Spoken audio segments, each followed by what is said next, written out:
আল্লাহ যখন এই পৃথিবী সৃষ্টি করলেন, পৃথিবীর মধ্যে ভাইব্রেশন হচ্ছিল, কাঁপাকাঁপি, কাঁপছিল পৃথিবী। আল্লাহ পৃথিবীর কাঁপাকাঁপি বন্ধ করার জন্য এই পেরেকের মতো পাহাড়গুলোকে পৃথিবীতে ঠুকে দিলেন, কাঁপাকাঁপি বন্ধ হয়ে গেল। এই দৃশ্য দেখে ফেরেশতারা বলে, ইয়া রাব, হাল মিন খালকিকা আসাদ্দু আলাল জিবাল। আল্লাহ, পাহাড়ের এত শক্তি, পৃথিবী কাঁপতেছিল, পাহাড় আপনি ঠুকে দিলেন, পৃথিবীর কাঁপাকাঁপি বন্ধ হয়ে গেল। আপনার সৃষ্টির মধ্যে পাহাড়ের চেয়ে শক্তিশালী কিছু আছে? আল্লাহ বললেন আছে। সেটা কি? আল হাদিদ। আল্লাহ বললেন সেটা লোহা।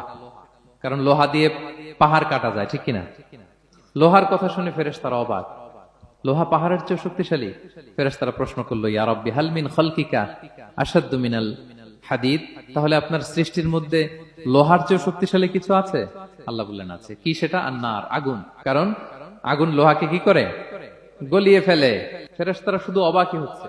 ফেরেশতারা বলে, আগুনের চেয়ে শক্তিশালী কিছু আছে? আল্লাহ বলে আছে, আল মা, পানি। কারণ আগুনে দাউ দাউ করে জ্বলে ওঠা